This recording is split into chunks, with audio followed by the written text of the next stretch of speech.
Indonesia. A country unique both culturally and geographically.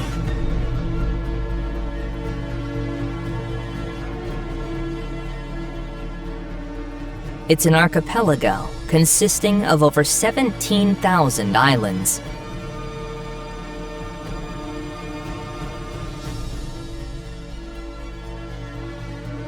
This plethora has birthed a vast array of cultures, each with their own languages, traditions, and beliefs.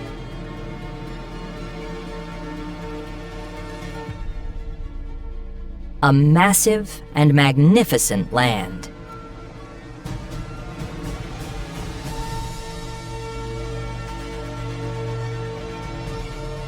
Filled with volcanoes and breathtaking landscapes.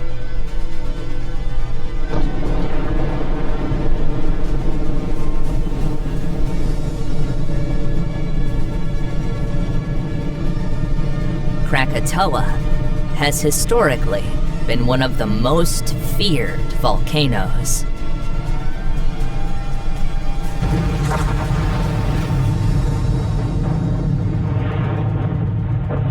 Bromo, perpetually awake.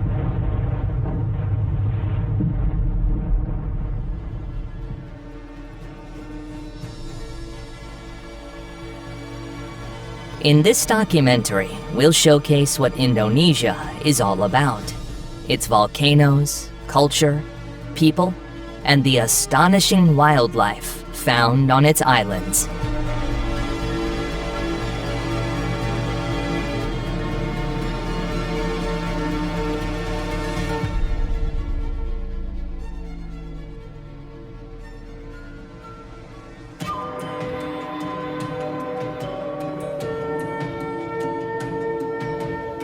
Indonesia lies between the Asian continent and Australia, and between the Indian Ocean and the Pacific Ocean.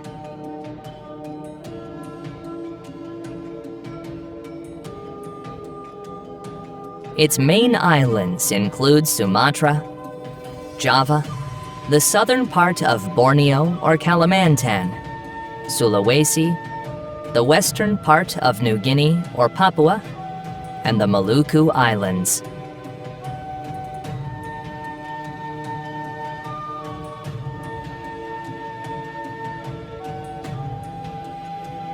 In Sumatra, one of the country's largest islands, mysteries and natural wonders are plentiful.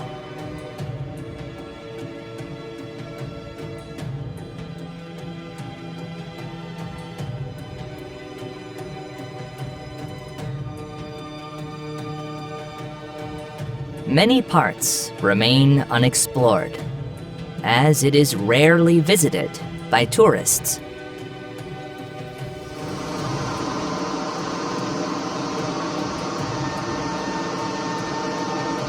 It boasts a high ecological diversity.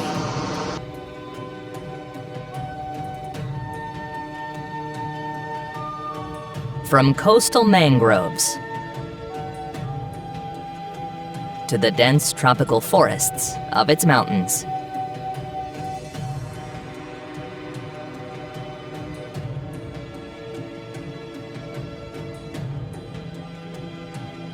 Intriguing animals dwell in the island's national parks.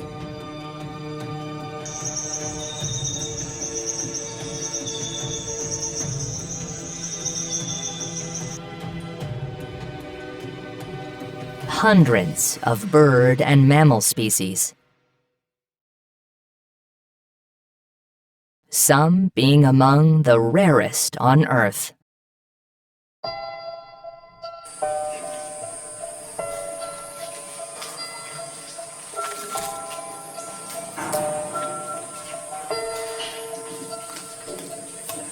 The Gunung Leuser National Park, in the north of the island, is one of the last refuges for the Sumatran orangutan.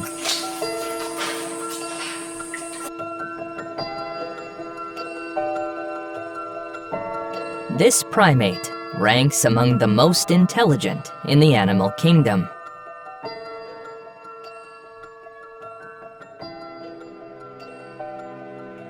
Due to deforestation and habitat loss, they're classified as critically endangered.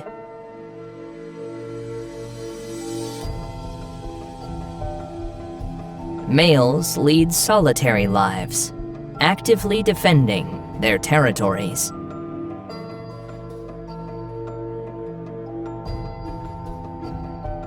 They are much larger than females, developing fleshy cheeks and a swollen throat.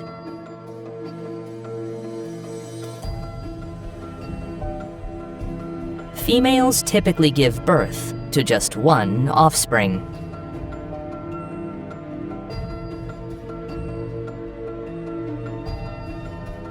The young rely on their mothers for about 8 years, one of the longest upbringing periods among animals.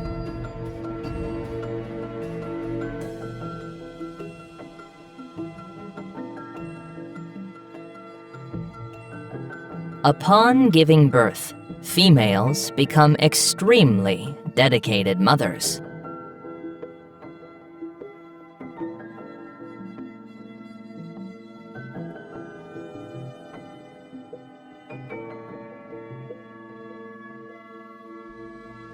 Youngsters learn by watching and emulating their mothers.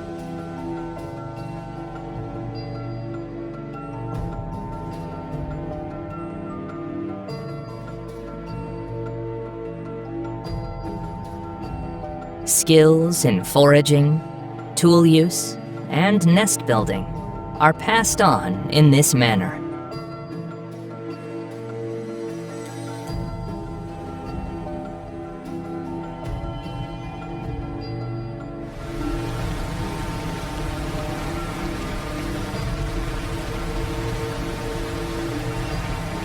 In the river bathes a subspecies of the Asian elephant, the Sumatran elephant.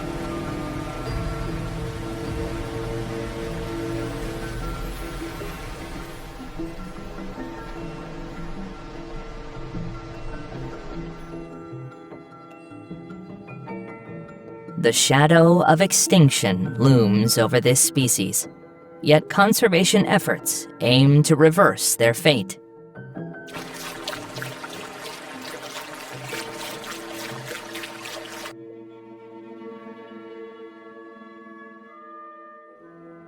Their skin is gray, though it can have pink patches.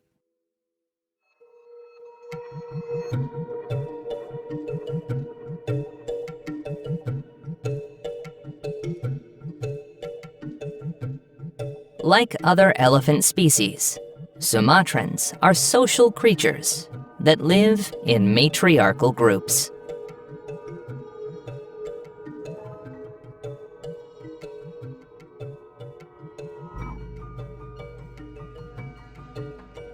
They traverse long distances daily, searching for food like leaves, grasses, and fruits.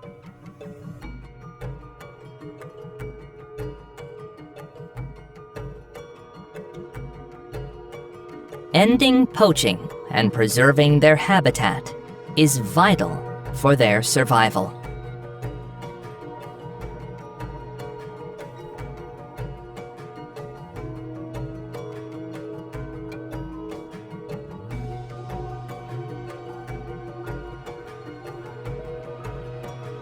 Several Sumatran provinces host conservation and training centers where they're protected and cared for.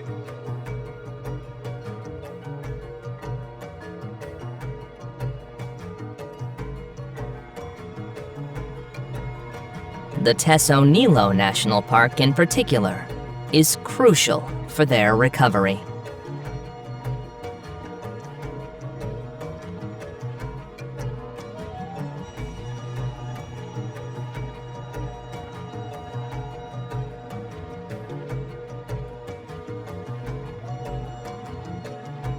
In certain mountainous forests of Sumatra, the Sumatran tiger persists. The only tiger subspecies still found in Indonesia.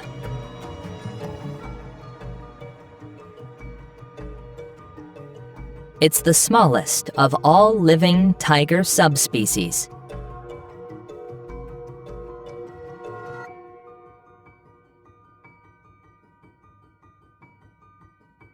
Today, only a few hundred of them remain in the wild.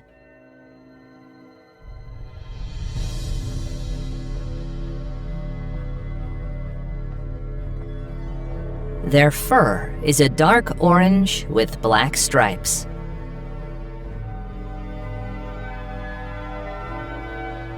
These being narrower than those of other tiger subspecies.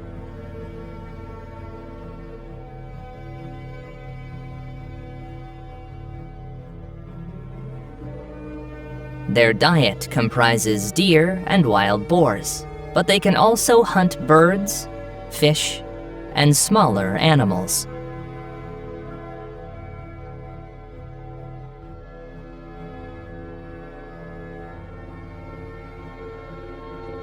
As we ascend the mountains, we may be fortunate enough to encounter the Malayan tapir,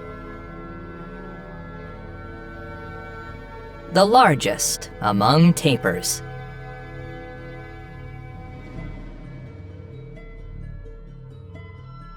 Young ones sport a brown or grayish coat with white spots and stripes, aiding in camouflage.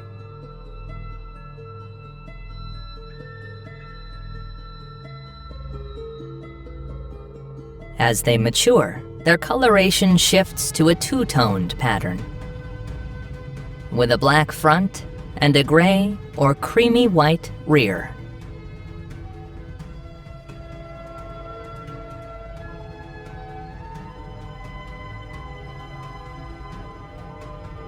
Typically, they are solitary creatures and skilled swimmers, able to dive to feed on aquatic vegetation.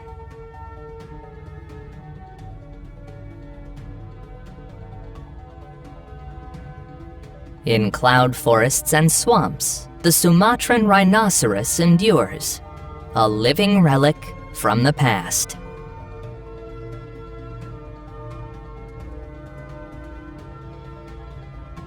This species, Dicerorhinus sumatrensis, stands as the smallest of rhinos and among the most intriguing.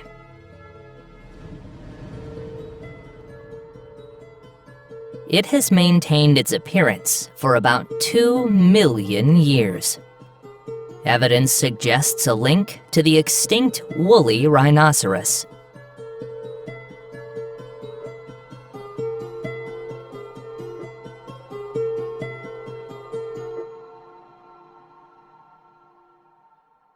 With only a few dozen individuals in the wild, it's critically endangered. It ranks among the rarest mammals on Earth.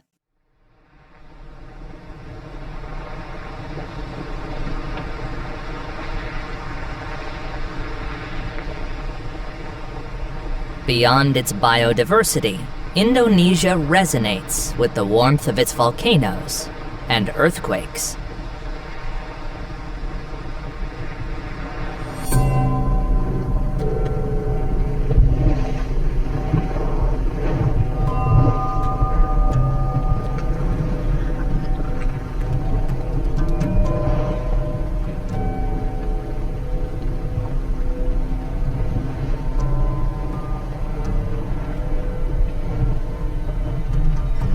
Positioned on the Pacific Ring of Fire.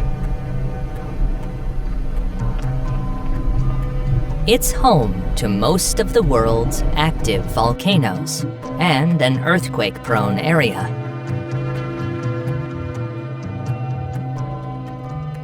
It's among countries with the highest volcano count, brimming with captivating landscapes.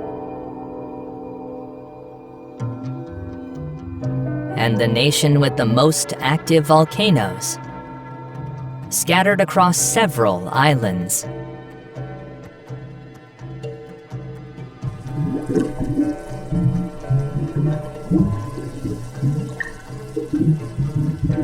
Even Indonesian ocean floors are teeming with volcanic activity. The geothermal energy from these underwater volcanoes generates hot bubbles that rise to the surface.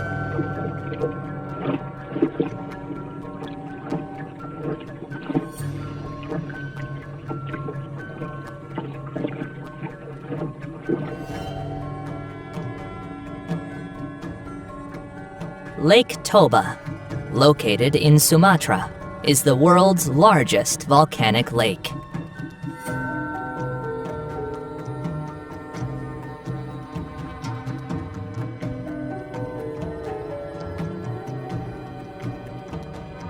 It originated from a cataclysmic eruption around 74,000 years ago.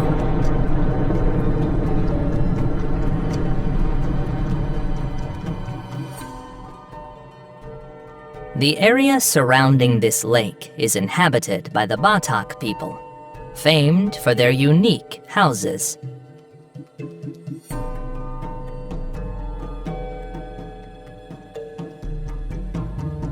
With its blue waters encircled by green hills and mountains, it's sometimes likened to the picturesque lakes of Central Europe.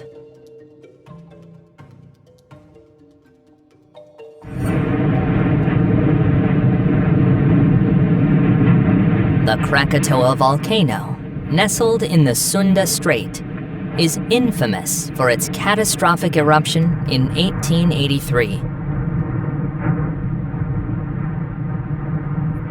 Deemed the second largest in recorded history.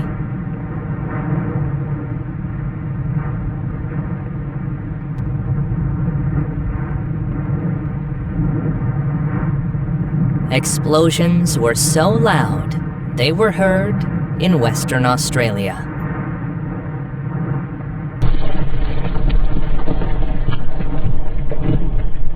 Equivalent to about 200 megatons of TNT, it was thousands of times stronger than the Hiroshima bomb.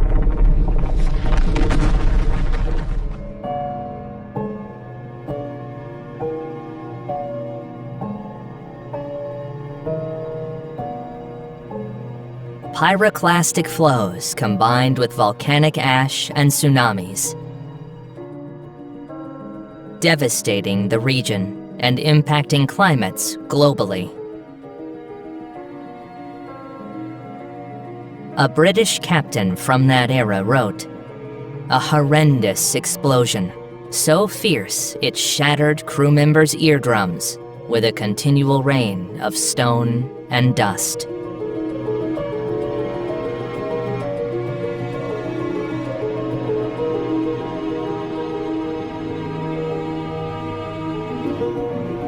One of the most hazardous active volcanoes in the Pacific Ring of Fire is Mount Merapi, situated in central Java.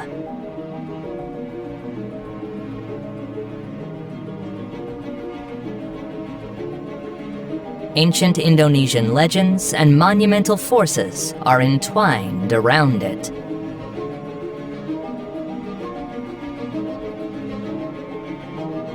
Its eruptions are known to be notably explosive and frequent.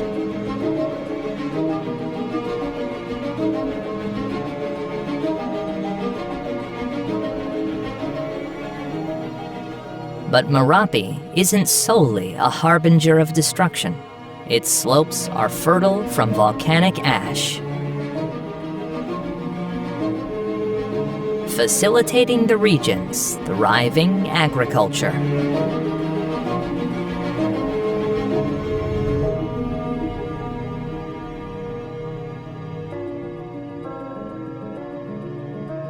Venturing east of Java, Mount Bromo greets us with its signature mysterious aura.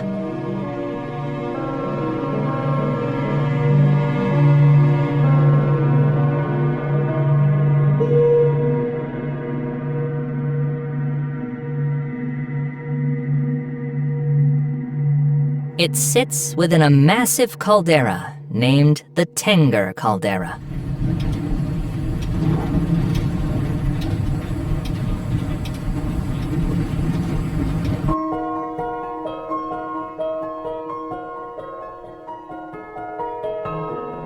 An active volcano, its eruptions are commonplace.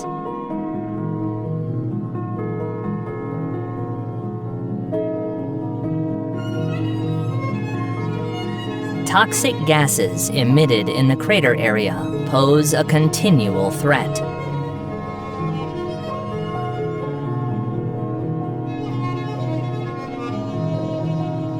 Mount Bromo's name derives from Brahma, the Hindu god who created the universe.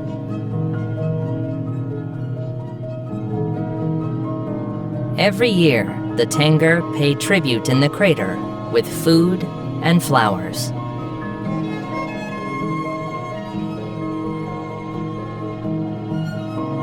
Mount Bromo is part of Bromo Tengger Semeru National Park.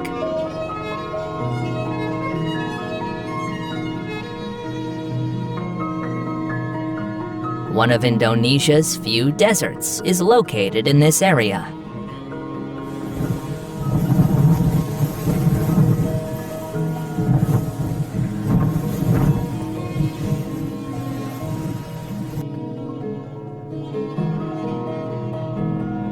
It's covered by the ash from Mount Bromo's eruptions, with a cold and sharp air.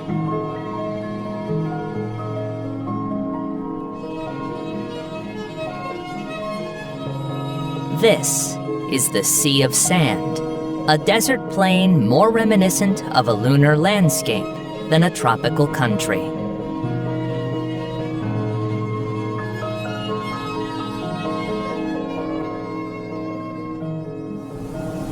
Here, sandstorms occasionally occur, so one must be prepared.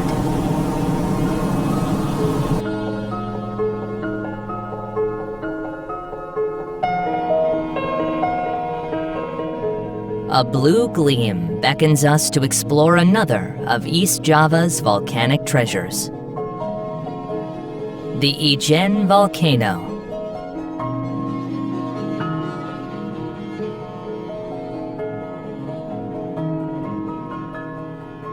This surreal turquoise crater is one of the planet's largest acid craters.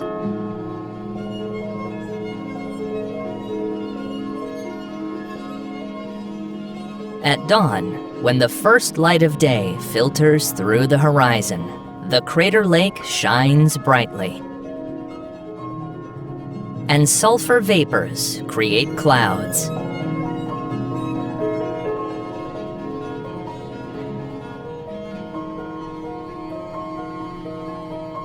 For years, local miners have descended to extract sulfur.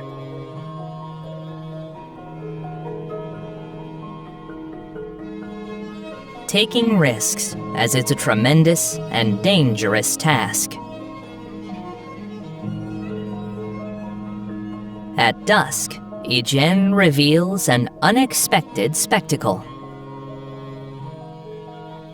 The blue flames. Because of the sulfuric gases that combust upon contact with the air, ethereal blue flames dance in the darkness.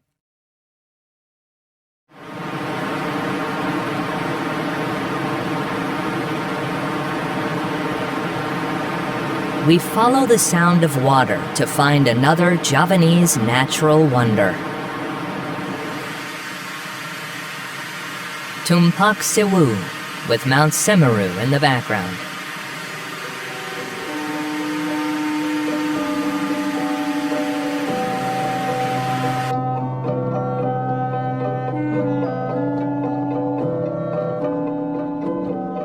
Despite its dazzling beauty, it's not widely known internationally.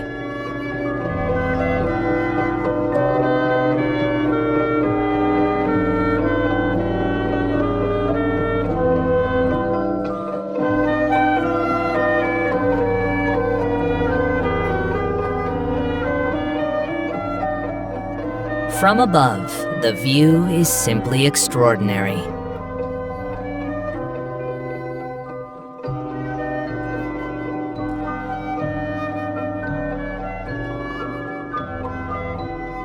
Water flows like silver veins within an emerald green heart.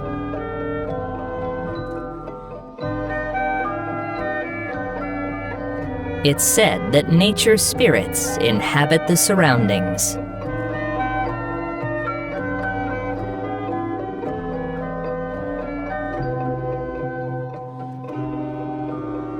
On Sumbawa Island lies the Tambora volcano, famous in the history of volcanology.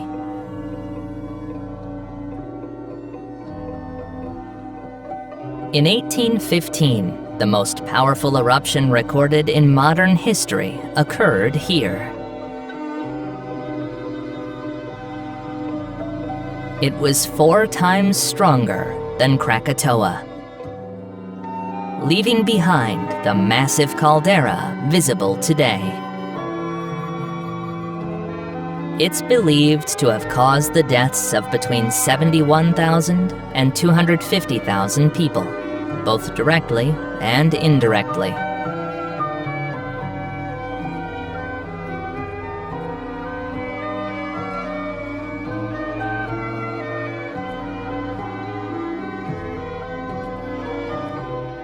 At the eastern end of Indonesia, in the province of East Nusa Tenggara, stands the Kelimutu volcano.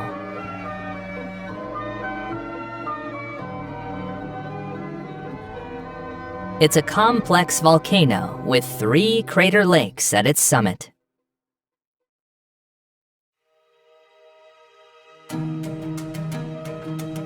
They are unique because they unpredictably change color,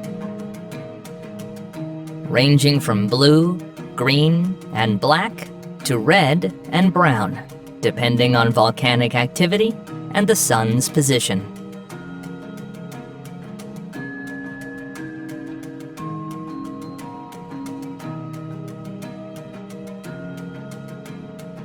Each lake has a specific name associated with the souls believed to inhabit them. Tiwu Ata Mbupu, blue in color, is the lake of elder souls. Tiwu Ko'ofai Nua Muri, in green and blue hues, of young souls and maidens. Tiwu Ata Polo, red or brown in color, the enchanted lake.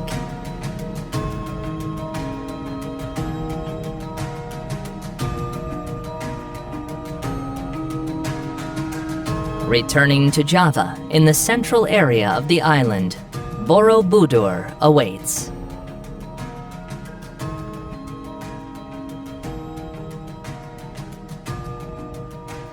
It's one of the ancient wonders built by man.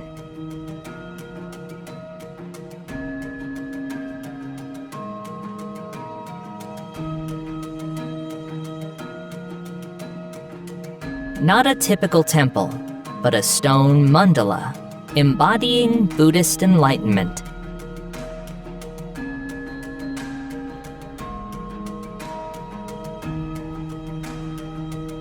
Built in the 9th century, this imposing complex is the world's largest Buddhist monument.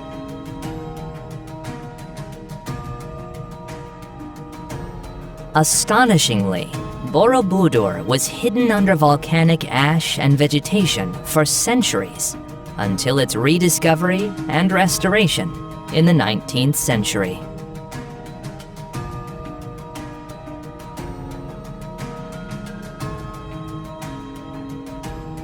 Not far away, the Prambanan Temple weaves a different story, dedicated to Hindu cosmology.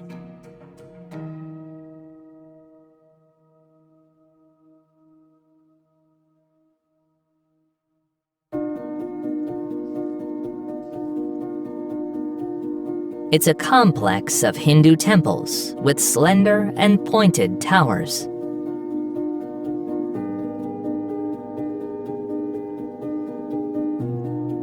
Dedicated to the Hindu Trinity, Brahma the creator, Vishnu the preserver, and Shiva the destroyer, with a central temple dedicated to Shiva.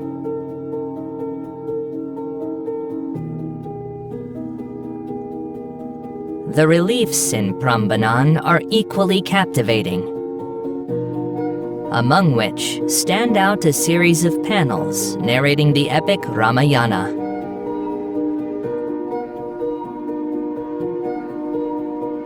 Just as Borobudur, Prambanan was forgotten, reclaimed by the jungle and earthquakes, until its rediscovery in modern times.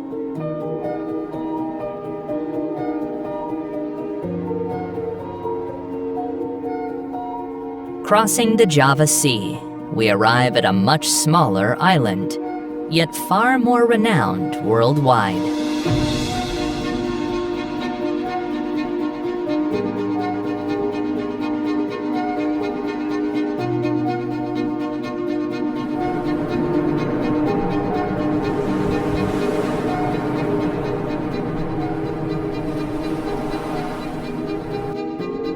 Gentle sea breezes, cliffs, beaches, and rice fields greet us in Bali, the island of the gods.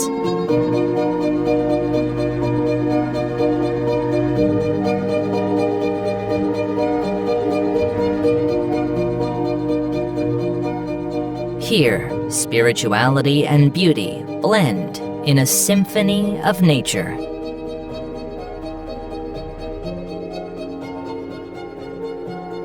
While Bali is a part of Indonesia, it seems to belong to a realm of its own.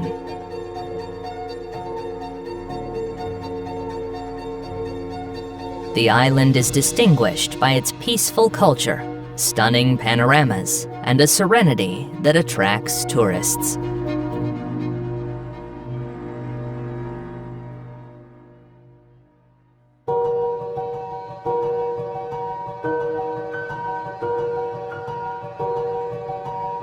Bali's landscapes are like a moving painting, with terraces cascading downward.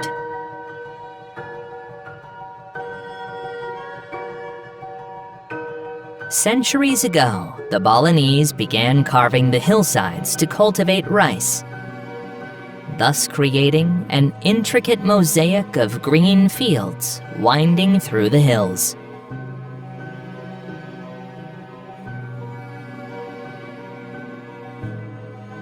This ancient agricultural system, known as subak, is more than just a farming method.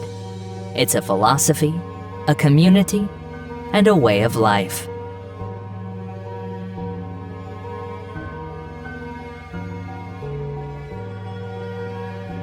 In Bali, art and religion are inseparable. Temples serve both as places of worship and time capsules, preserving traditions.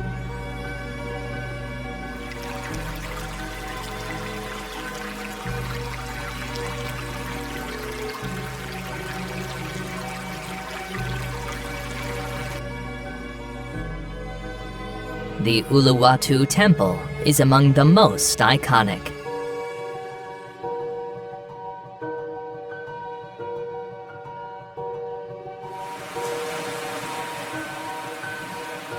Stands majestically on a cliff overlooking the Indian Ocean.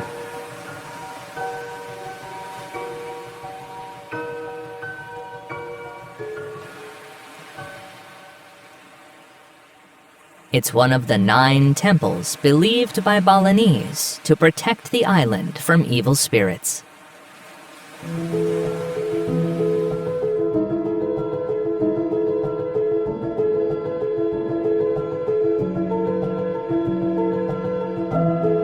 Nearby, the Tanah Lot Temple unfolds another spectacle before our eyes.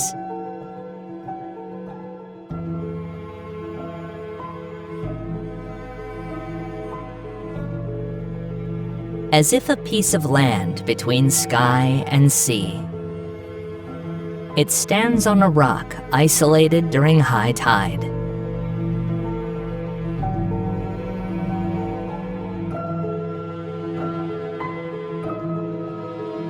Tanah Lot is believed to have been inspired by the priest Nirartha, who was taken by the site's beauty and decided to construct a temple there.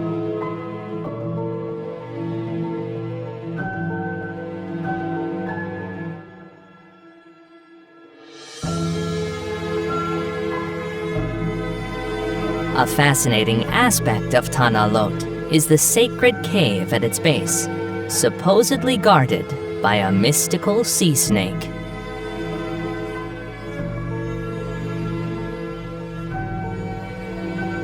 Visitors often leave offerings and seek blessings from local priests.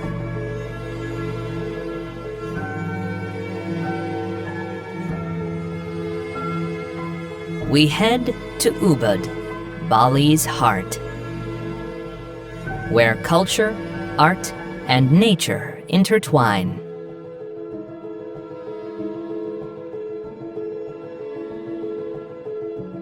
Considered by many as Bali's cultural epicenter.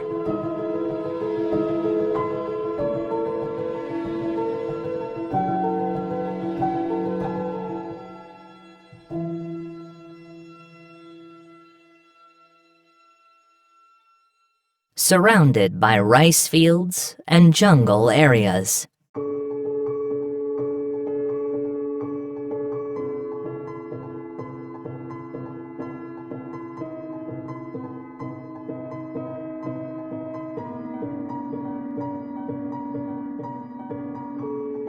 One of the most curious places in Ubud is the sacred monkey forest.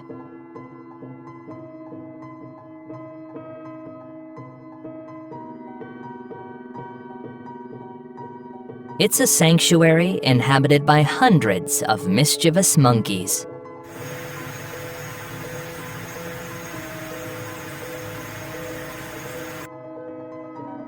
Moreover, there are various moss-covered temples and statues worthy of a magical tale.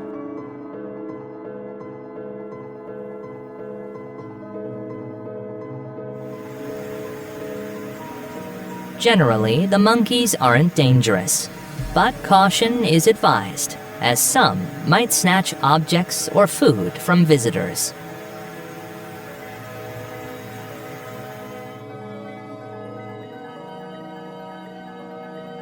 Dominating the eastern island's landscape is Mount Agung, which in recent years has seen multiple eruptions.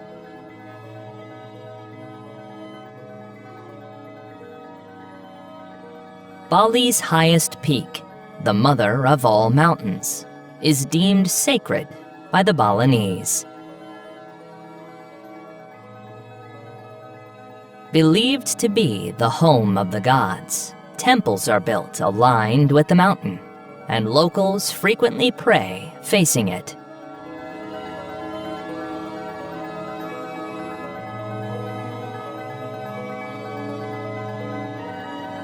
However, it's an active and dangerous volcano.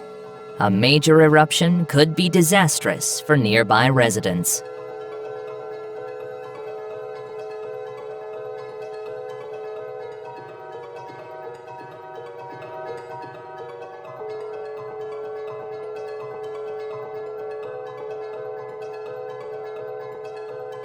A short boat ride takes us to an entirely different world. Nusa Penida.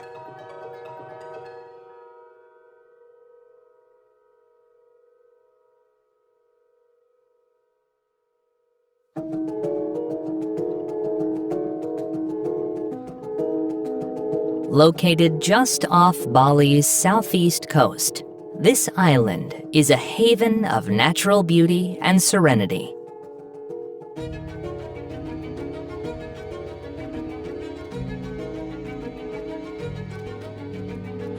Nusa Penida is the biggest of the 3 Nusa Islands.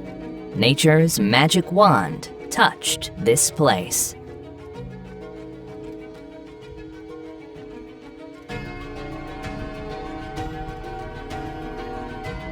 Its rugged coastlines, crystal clear water beaches, and breathtaking cliff landscapes are awe-inspiring.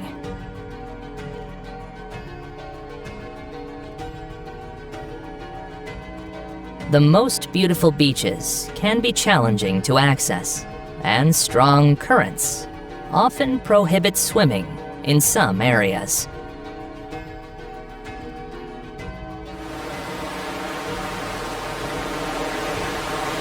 Nusa Penida acts as a natural barrier for ocean currents, being part of a marine reserve.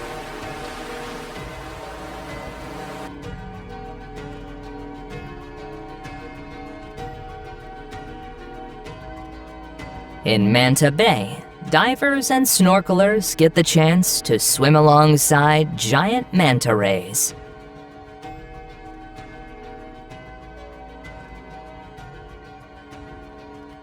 Unlike other manta species, they are harmless creatures, and amongst the ocean's largest.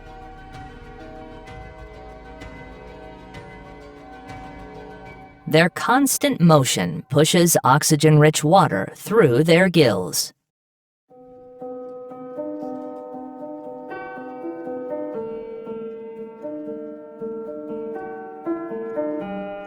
The mola mola, another incredible fish found in Nusa Penida.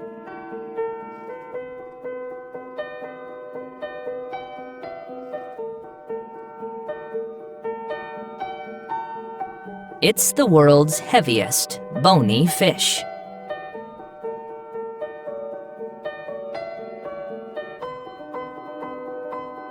They're flat, and when extending their fins, are as tall as they are long.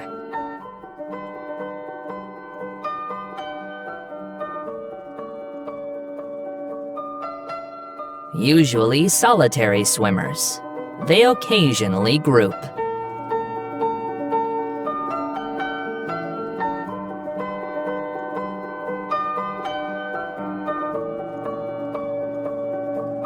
In the Bali Sea and throughout the rest of Indonesia, hundreds of marine species await discovery.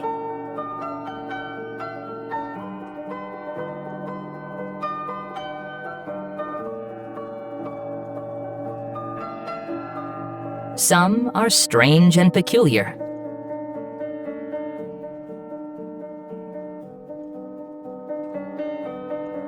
Like the Wunderpus photogenicus octopus.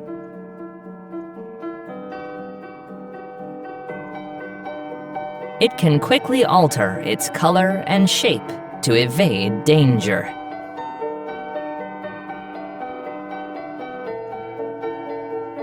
The blue ribbon eel has vibrant coloring and moves in a wavy motion.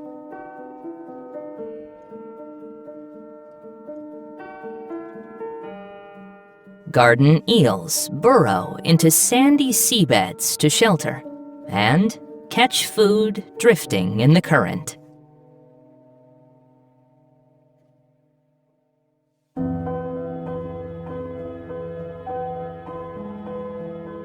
The range of colors and shapes make nudibranchs stand out.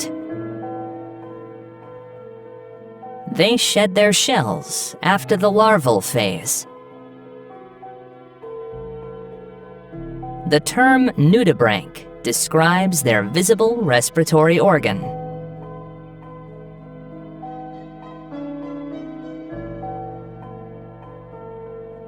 Some possess high toxicity and the ability to emit light.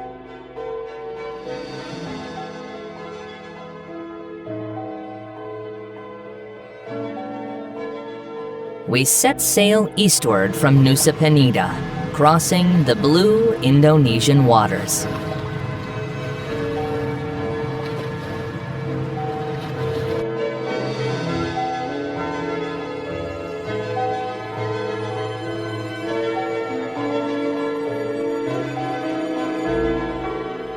Reaching the iconic Komodo National Park.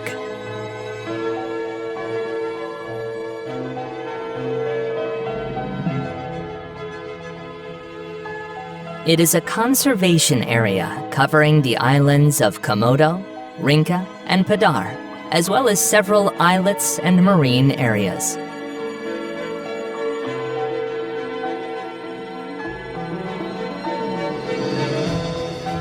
This park is home to the legendary Komodo dragon, the world's largest lizard.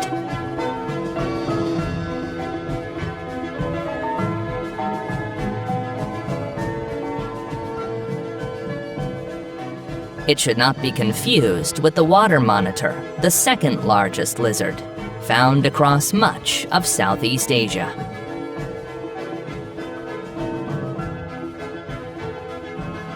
Komodo dragons have a prehistoric and fierce appearance. They are apex predators, mostly feeding on carrion, but they also hunt.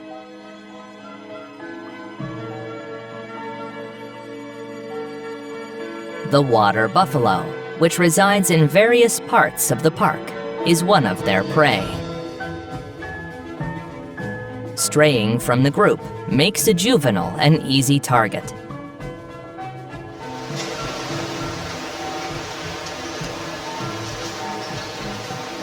The bite of these lizards is not as strong as that of crocodiles,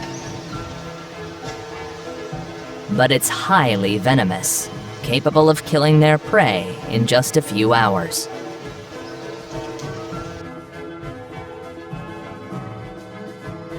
Attacks on humans are rare, but have occurred when solitary individuals search for food in settlements. They can swim, but prefer not to venture far from their native islands.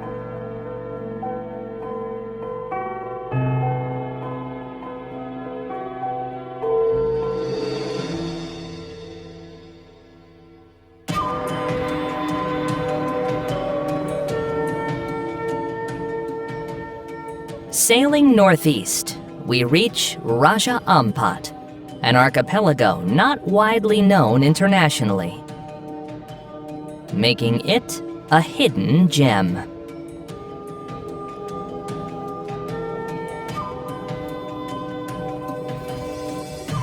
It consists of over 1,500 small islands and islets. It's nicknamed the Amazon of the Oceans due to its impressive biodiversity.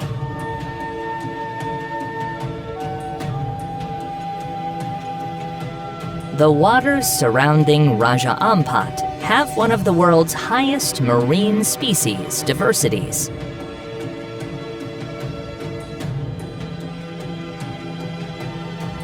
With about 2,000 reef fish species, it's the global epicenter of tropical marine biodiversity. The spot-fin porcupine fish has its body covered in spines for defense against predators.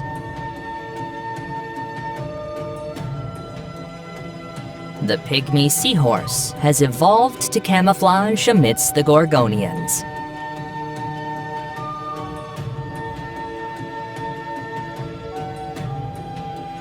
One of the most admirable camouflages in the animal kingdom.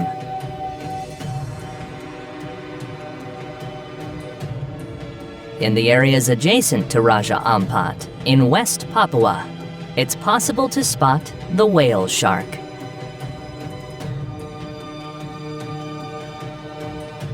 They are gentle giants, friendly and harmless to humans. Being the largest fish on the planet, they breathe through gills.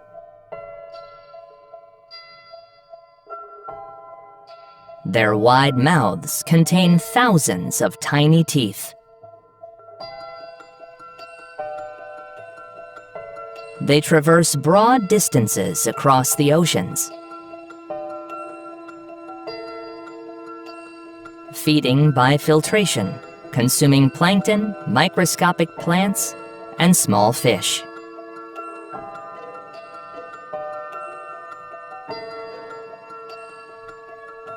Each has a distinct pattern of white spots and stripes, like human fingerprints.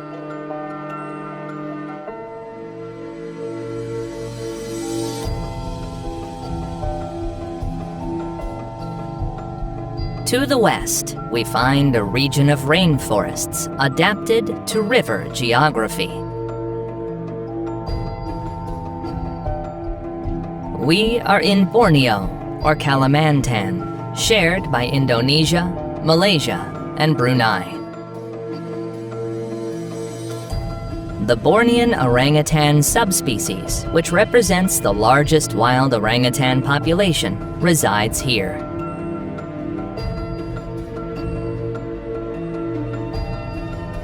Whereas a century ago it spanned the entire island, now it's only in scattered areas.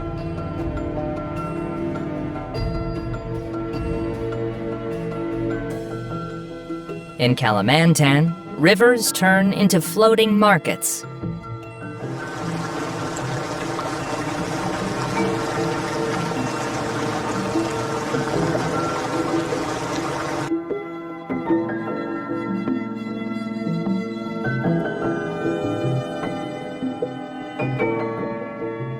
They're vital to the economy, alongside gold and diamond production.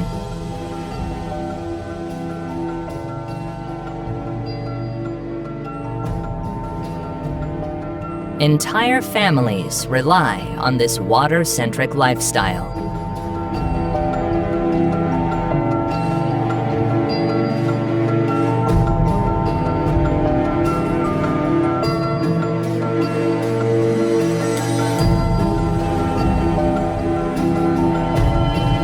Borneo's second most famous primate is the proboscis monkey.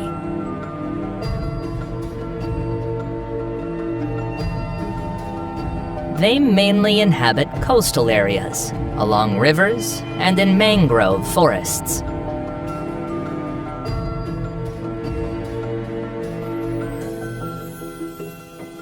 Living in harems with one dominant male, several females, and their offspring. The male is distinct with its large, long nose, which swells when he's aroused or agitated.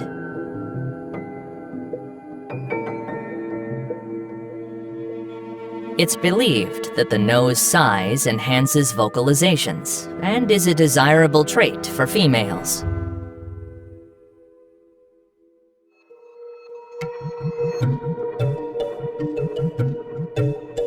Their gut is designed to break down hard-to-digest leaves, causing a bloated appearance due to gases.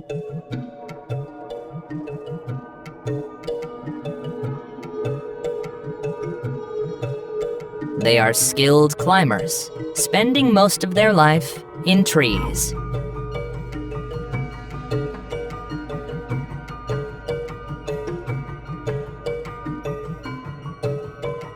In Borneo's evergreen forests at low altitudes, we spot the unique sun bear.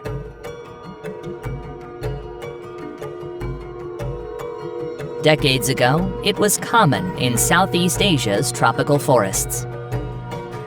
But its numbers have alarmingly declined.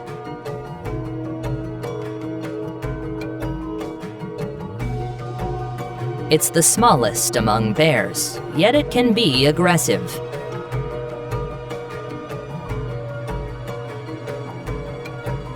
It has a short snout and large, round ears.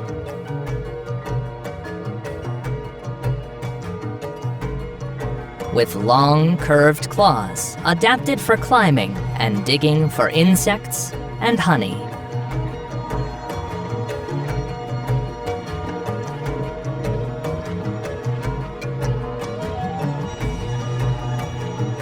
Though omnivorous, it shows a strong preference for honey and termites.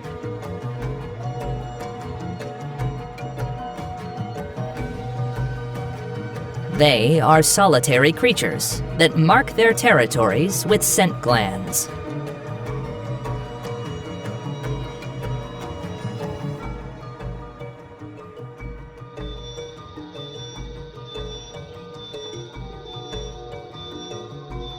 Lifting our gaze, we discover the elusive colugo.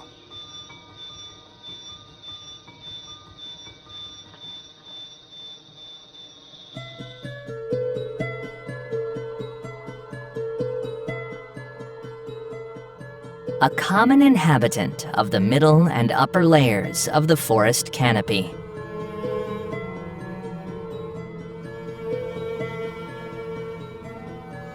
They're also called flying lemurs. They don't fly in the strict sense, but glide skillfully from one tree to another.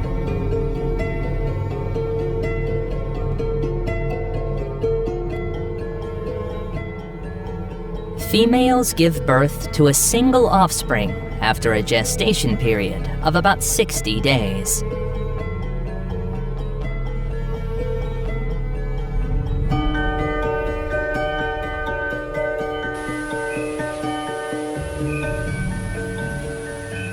When born, they are vulnerable.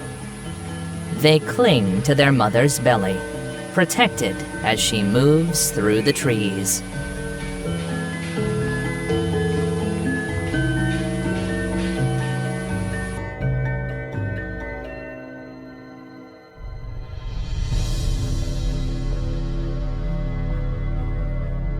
The world's smallest elephant subspecies, the Borneo pygmy elephant, has a small population in northern Kalimantan.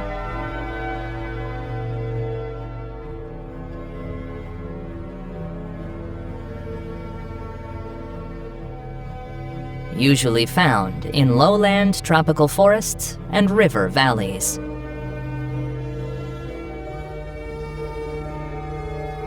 Their tusks tend to be straight and, in some males, are not visible.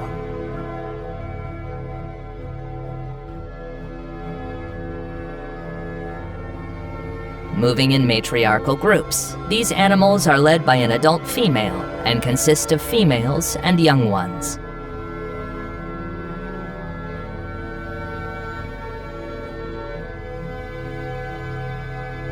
During their first months, the calf depends on its mother and receives additional protection from other group members.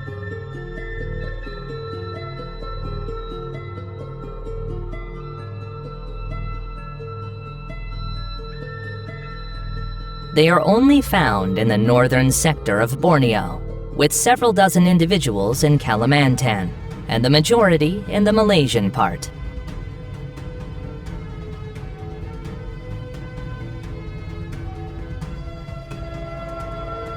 Borneo's tropical forest is one of the oldest and most biodiverse in the world.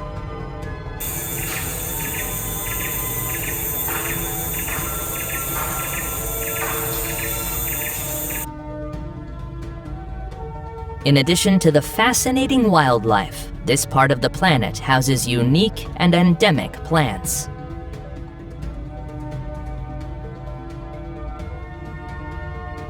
On the ground, the most eye-catching plant is the Rafflesia arnoldii, whose flower is the largest in the world. It's undeniably beautiful, with its thick and fleshy petals. However, this flower has a peculiar secret.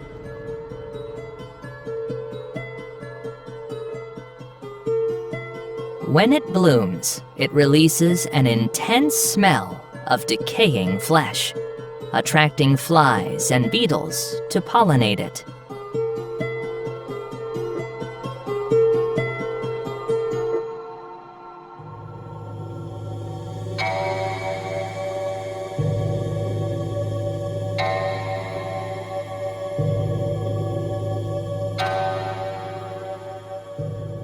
Having explored some of Indonesia's natural wonders, we move on to learn about its culture and people.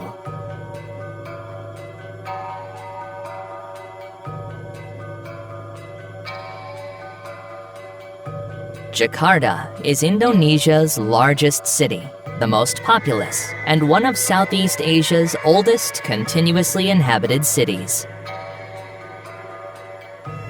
Since the nation's independence in 1945, Jakarta has been its capital. Yet the government decided to relocate it to Nusantara in Borneo, the country's new capital. The plan with Nusantara is to balance development between Java and the other islands, moving the capital to a central point in the archipelago. Nevertheless, Jakarta might remain the economic and cultural center for a long time.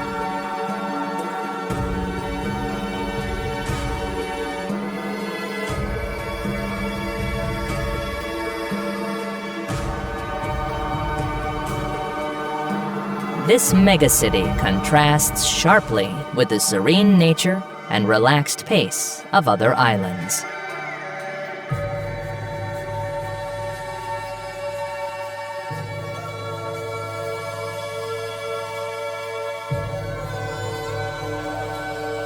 Part of the population leads their lives in these skyscrapers.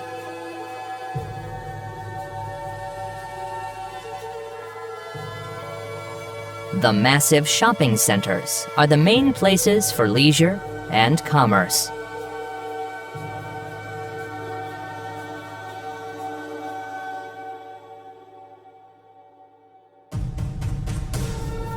People from all over Indonesia and Asia come here to make a living, turning the city into a place with multiple cultures.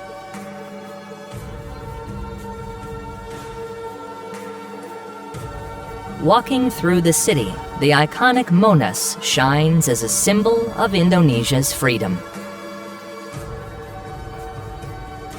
Ragunan is the ideal spot for nature enthusiasts wanting to see animals rarely found in other zoos, like the orangutan, the gorilla, the Komodo dragon, or the cassowary.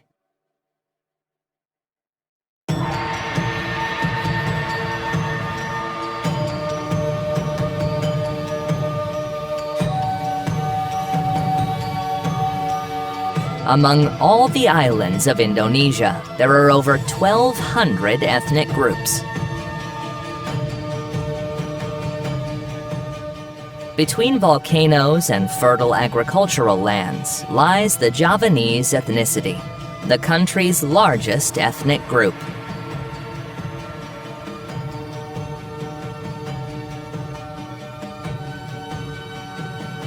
The Javanese follow a unique blend of Islamic beliefs and traditional spirituality.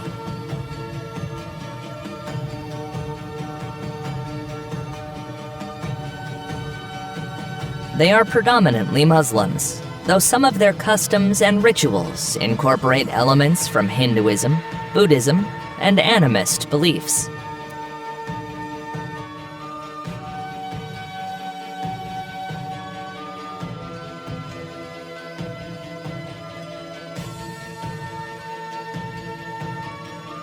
From West Java come the Sundanese, the second largest ethnic group in terms of population.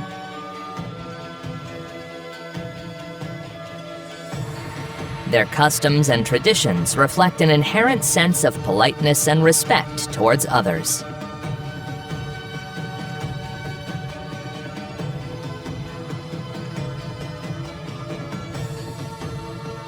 Spirituality also permeates every aspect of the daily life of another ethnic group, the Balinese.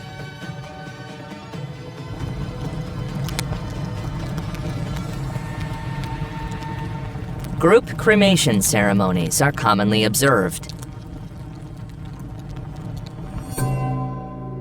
and individual ones.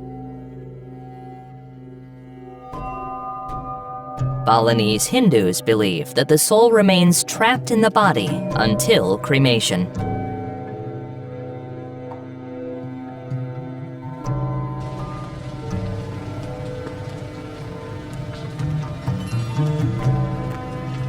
Individual cremations are expensive and usually pertain to members of the upper social class. Although Indonesia is predominantly Muslim, Bali is mostly Hindu. 'The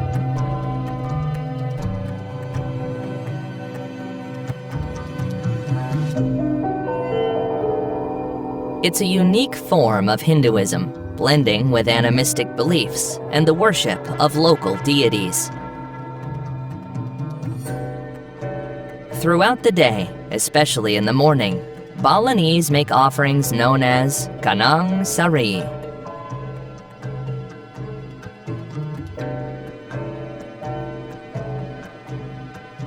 These are small baskets made of banana leaves filled with flowers, food, and sometimes money, offered to the gods in gratitude.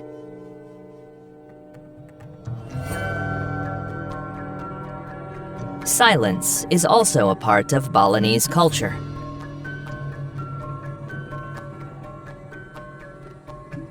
Once a year during Nyepi, or the Day of Silence, the island comes to a halt.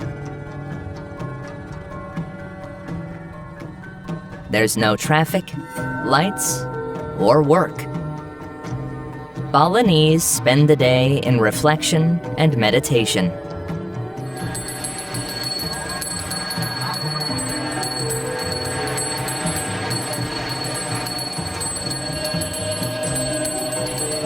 A stark contrast to the ceremonies observed daily.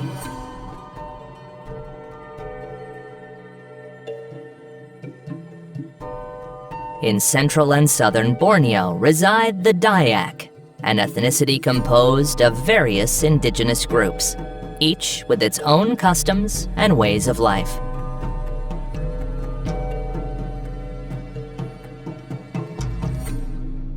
In the highlands of Sulawesi is the Toraja tribe.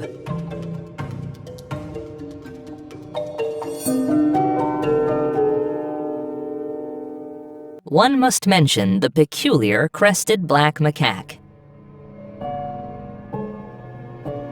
locally known as Yaki, which inhabits the Tangkoko Nature Reserve.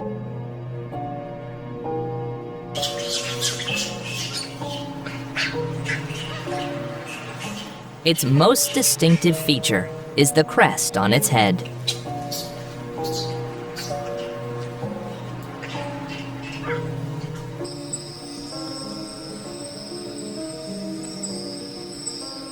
It's endemic to the rainforests of Sulawesi Island, as well as some nearby islands like Lembe and Manadotua.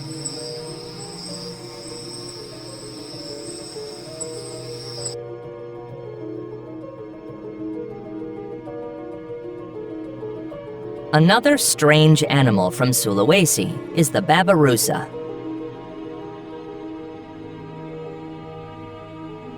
Its upper tusks grow upwards and curve backwards, piercing through its snout and growing toward its skull.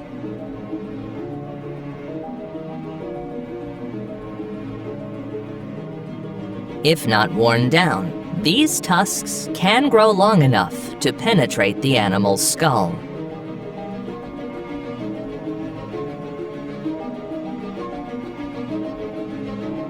In the easternmost part of Indonesia, in Lembata, the Lamalera people live.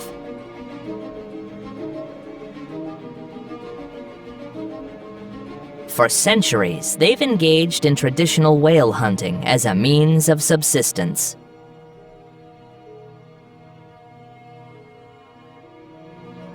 Hunting still takes place in traditional boats called peladang.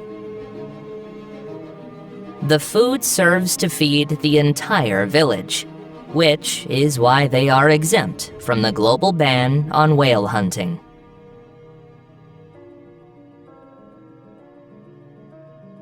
On Flores Island live the Manggarai.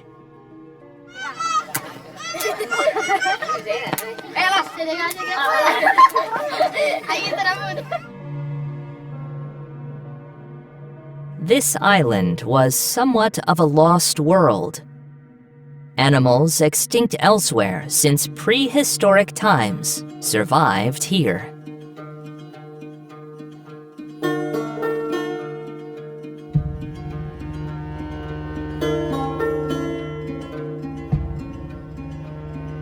Among them, the Homo floresiensis, or Flores man, also nicknamed Hobbit.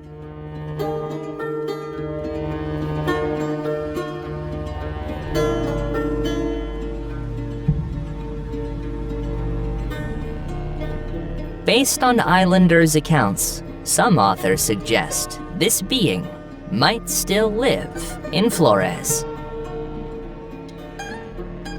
Other scientists have asserted that would be impossible.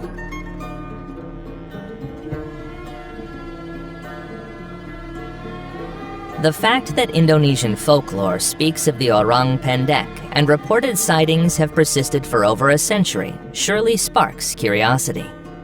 According to witnesses, it's a primate covered in short hair the size of a child.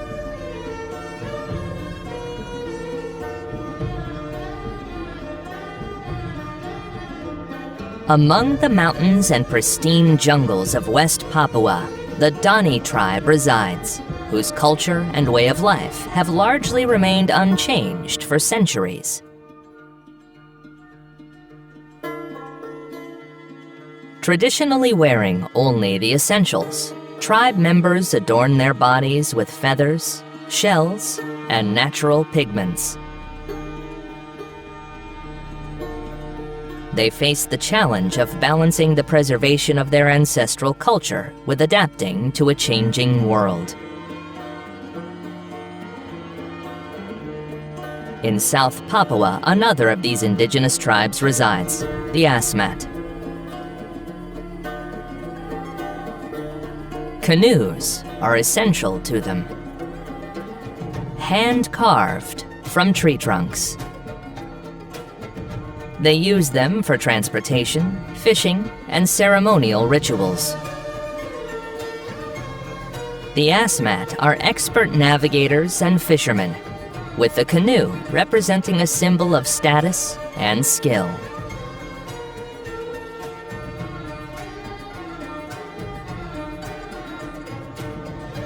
All this cultural wealth is tasted through the incredible variety of Indonesian culinary delights.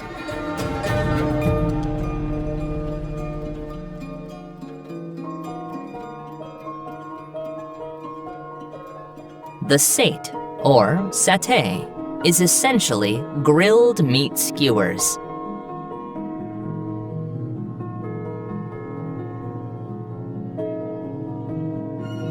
Bakso is a meatball soup, which can be accompanied by rice, noodles, and vegetables.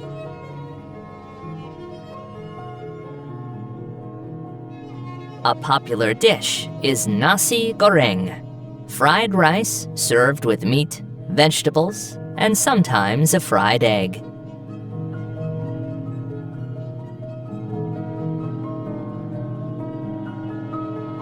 Soto, a traditional soup, might include beef, noodles, and an assortment of vegetables, all in a broth flavored with local herbs and spices.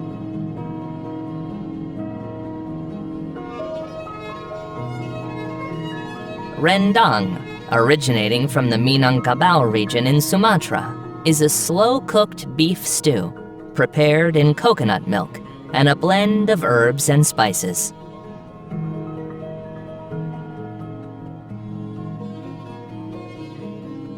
Nasi tumpeng is a rice dish, served alongside various stews and complementary dishes.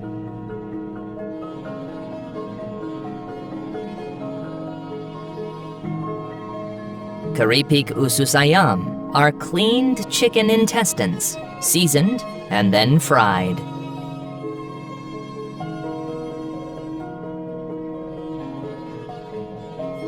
Martabak telur is a type of pie, which can be sweet or savory, filled with minced meat and eggs.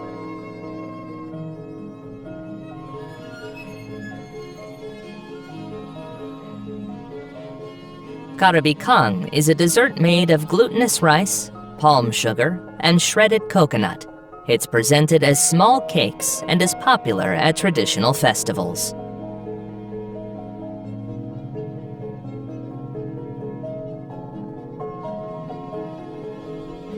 Seblak is a spicy soup made with ingredients like chicken wings, noodles, eggs, or rice cracker, seasoned with chili peppers and other spices.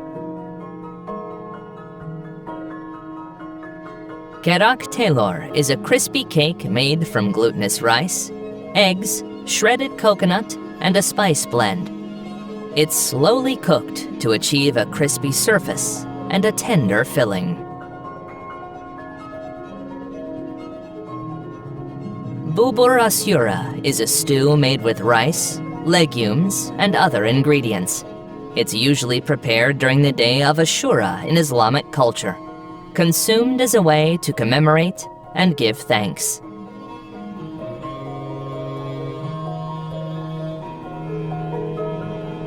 In Bali, there's babi guling, Balinese-style roasted suckling pig, seasoned with spices and herbs. For a more exotic or unusual treat for foreigners, there's the catfish. It's caught or farmed and is cooked fried, stewed, or grilled.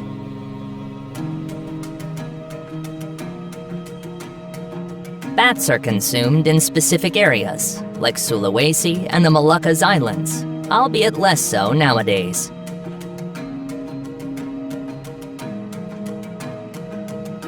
After being caught, they're marinated in a spice and herb blend, then grilled or stewed. Eel, on the other hand, is a common food in various Indonesian regions. It's especially popular in coastal areas, where it's freshly caught and prepared in several ways.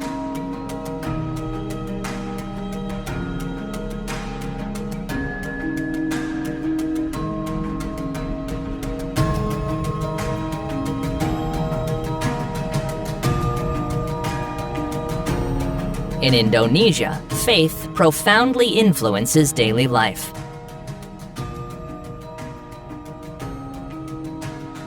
It's the country with the largest Muslim population globally. Close to 9 out of 10 individuals identify as Muslim.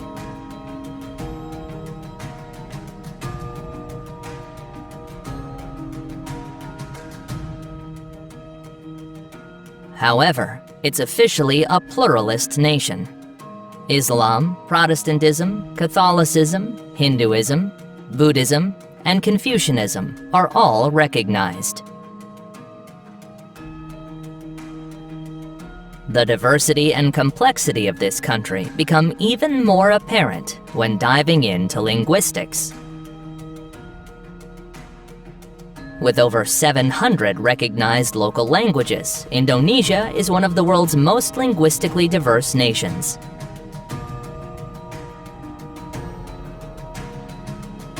Among them, one language unites Indonesians, Bahasa Indonesia, or simply Indonesian, the official language. It plays a crucial role in connecting the various ethnicities and regions of the country.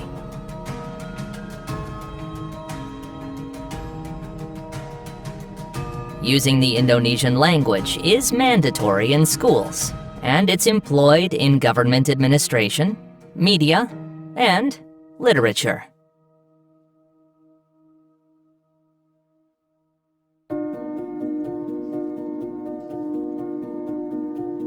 It's the means by which Indonesians engage in society, express their ideas, and connect with fellow countrymen.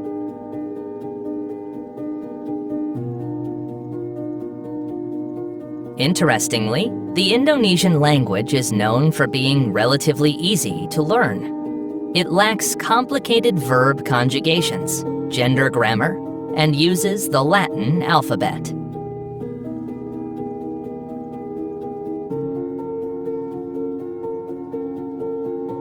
Indonesia is an economic giant, being the largest economy in Southeast Asia.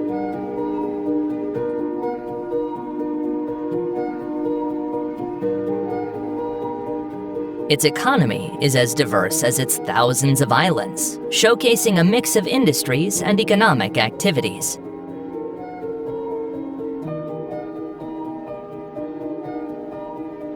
A key factor in the Indonesian economy is its abundance of natural resources. The land is rich in oil, natural gas, tin, copper, and gold. Oil and gas extraction in particular has been a crucial revenue source for the country.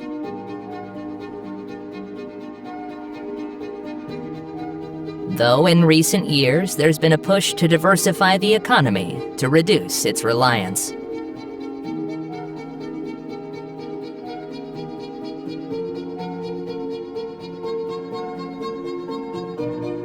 Agriculture remains significant.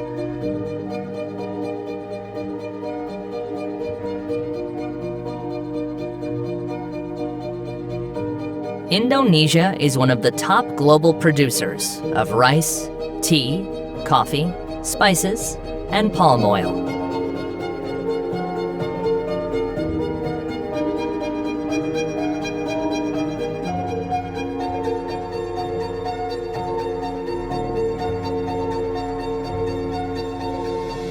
Despite the challenges posed by deforestation, agriculture continues to employ millions of Indonesians, proving essential for the country's food security.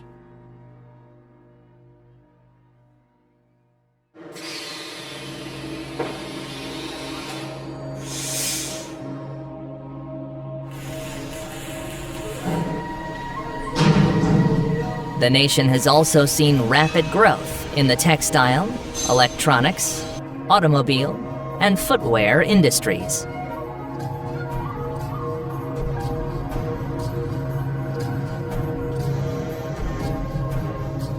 The tourism sector is on the rise. With its beaches, rich culture, and biodiversity, the archipelago attracts travelers worldwide.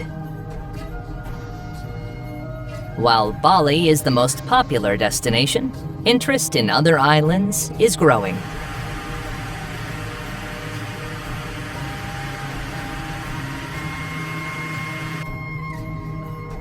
And considering the vastness of the country and its many islands, there's still much to explore.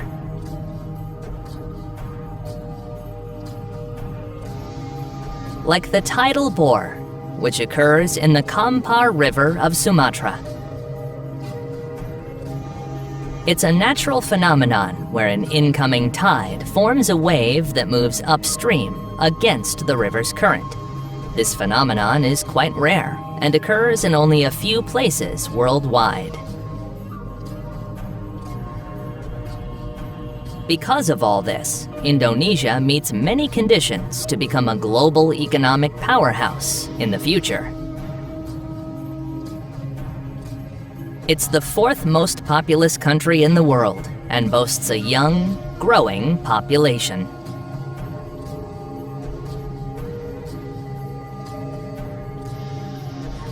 This means it has a big domestic market and a large potential workforce. Located between the Pacific and Indian Oceans, it's strategically positioned for international trade. To understand present-day Indonesian culture, it's vital to know some of its recent history. From the 4th century, several Hindu and Buddhist kingdoms thrived in this Asian region, such as the Tarumanagara, Srivijaya, and Majapahit.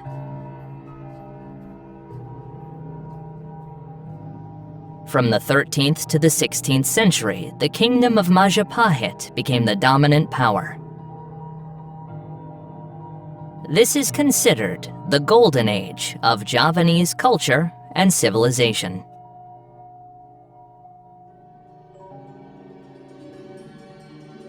With the arrival of traders and missionaries, Islam began to establish a foothold in Indonesia around the 13th century.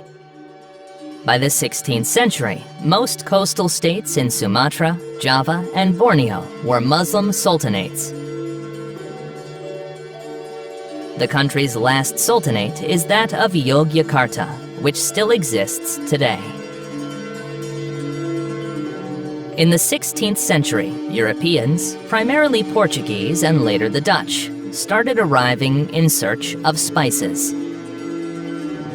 The Dutch eventually became the colonial rulers of what was known as the Dutch East Indies.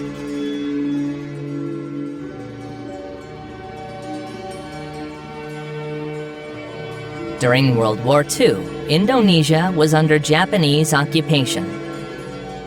And after Japan's surrender in 1945, President Sukarno, accompanied by Muhammad Hatta, declared independence. However, the Dutch attempted to recover the territory, sparking a war that lasted until 1949, when the Netherlands recognized Indonesia's independence.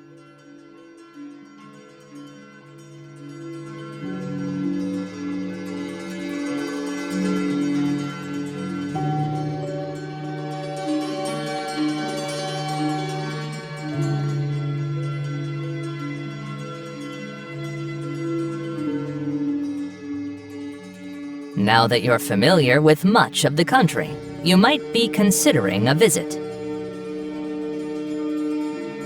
Let's discuss what to know if traveling as a tourist. Although the majority of tourists face no issues, it's crucial to be aware of potential natural disasters.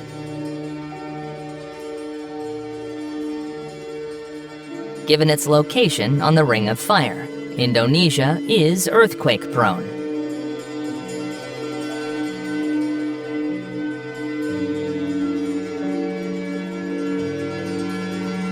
Underwater earthquakes can cause tsunamis, which sometimes reach the shores quickly, as has happened in the past.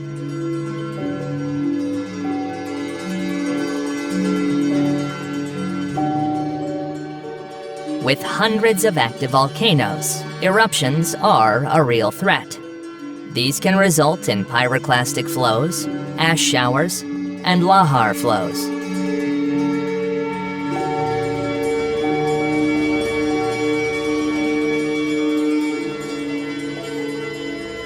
Heavy rainfall can lead to floods and landslides. In the most touristy area of Bali, the south, there's a tsunami detection system. If traveling to other, less frequented areas or islands, it's advisable to recognize signs that a tsunami is approaching and to install a disaster signaling app.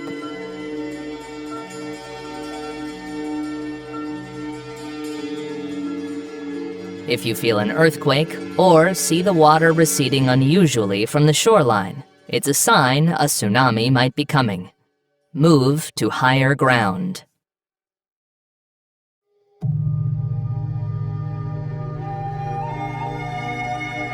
If areas around a volcano are closed off, there's a good reason. Don't trespass.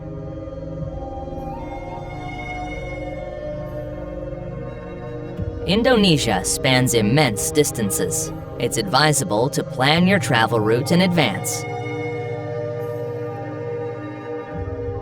Check which areas you'd like to visit and how much time you'd need for each. It's a tropical country, so keep the weather in mind. The rainy season runs from November to March. Dry season spans from April to October. Indonesia offers a wide range of accommodation options for all budgets. Luxury stays usually come at a considerable price, while hostels and guest houses are much more affordable.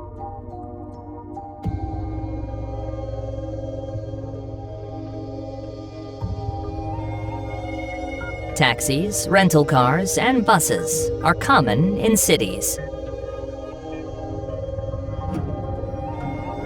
Whereas in rural areas, minibuses and motorcycles might be the only option.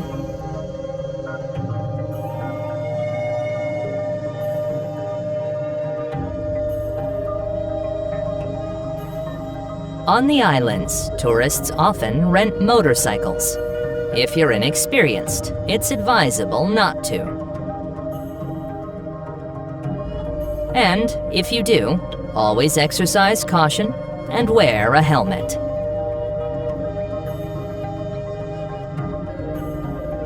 The currency in Indonesia is the Indonesian rupiah.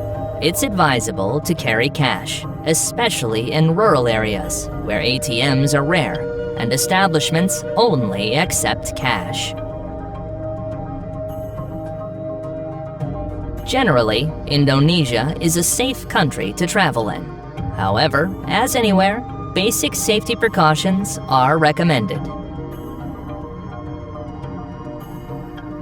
Diseases transmitted by mosquitoes, like malaria and dengue, pose a risk in some areas. Consult your doctor before traveling to see if you need any vaccines or preventative medicine.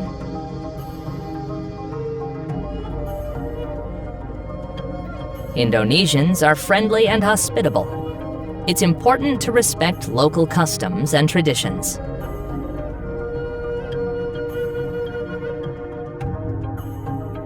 Avoid actions that could be perceived as disrespectful towards the people or religion. In Balinese temples, dress modestly and follow the site's rules.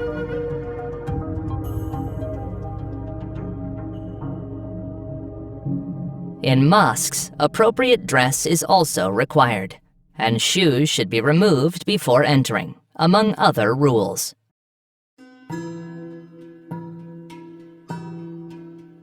To help address the plastic issue, carry a reusable bottle and avoid using plastic bags.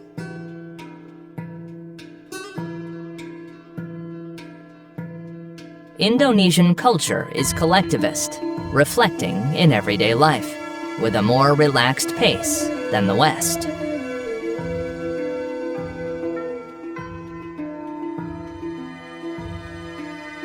There's the concept of ham karet, meaning rubber time.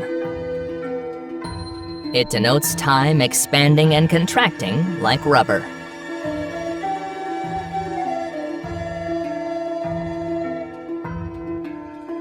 Here, it's uncommon to say time is wasted. If someone waits for another, it's understood the other person needs time.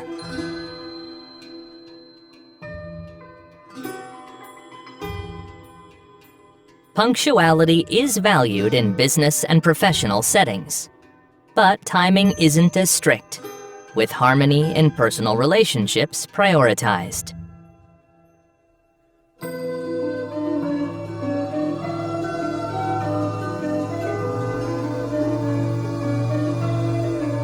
If you find yourself waiting and feeling impatient, try remembering this unique aspect of Indonesian culture.